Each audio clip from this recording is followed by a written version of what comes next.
So we are now back at the dig site where Group 4 was digging a trench for the anomaly last week. Last week we only got about 3 feet down. As you can see, we've dug about 6 feet now.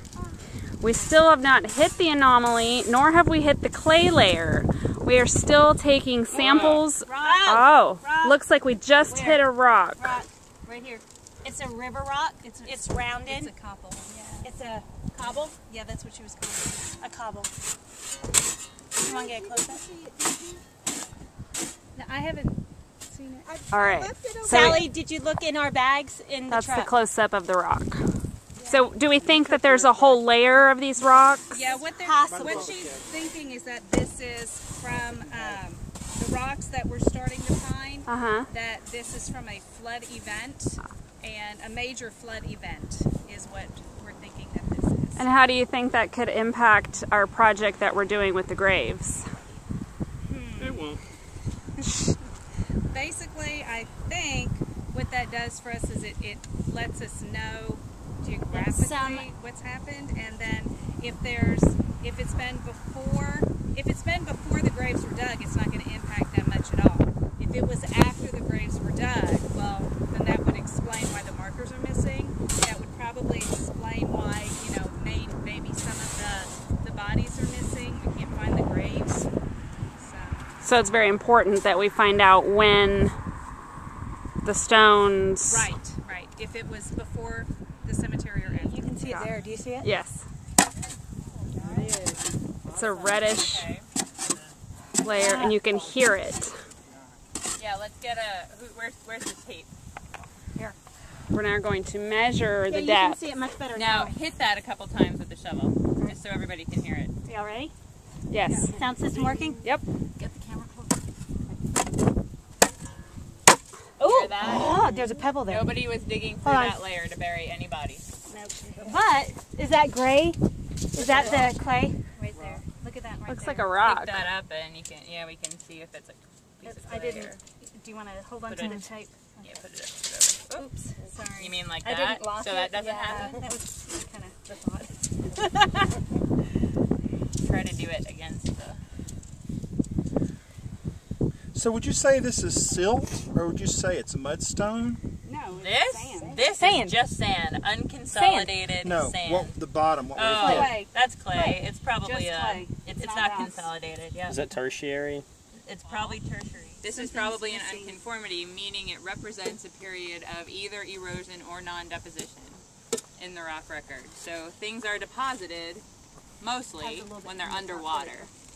So that means that this area was submerged and then either exposed for a while, or there were some serious mass wasting episodes to remove a huge amount of sediment, and then the sand was deposited on top by a different river, a different process that would deposit clay in the same place. So a very significant geologic event took place between these two, and a huge amount of time is represented in that gap between the clay and up here. For our immediate purposes, it provides a huge contrast in physical properties. It's very compact, it's very dense.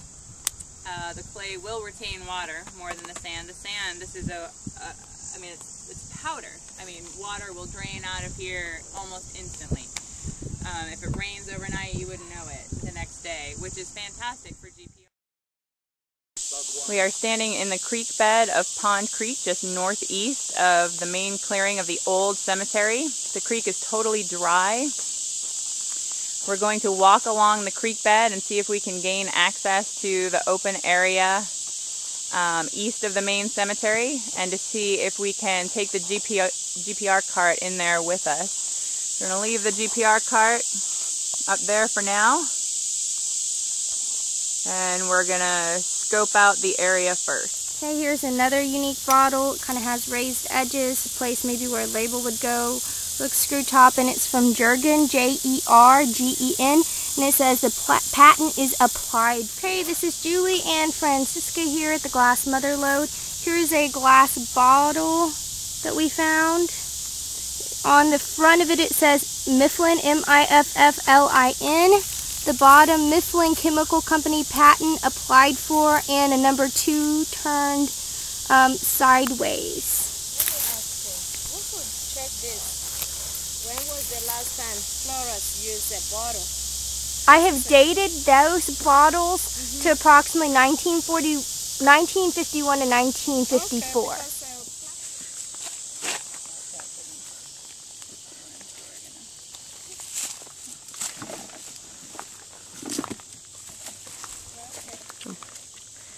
I think I'm one with the thorns.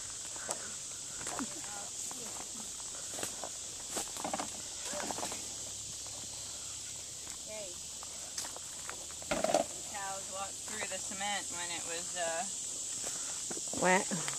being formed, which could be a clue. So there were cows here when the bridge was built.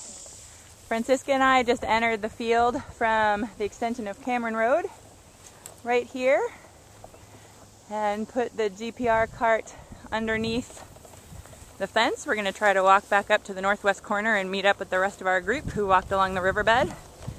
There are some cows off in the distance. And once again, we are going to try to stay out of their way. Looks like a footstone.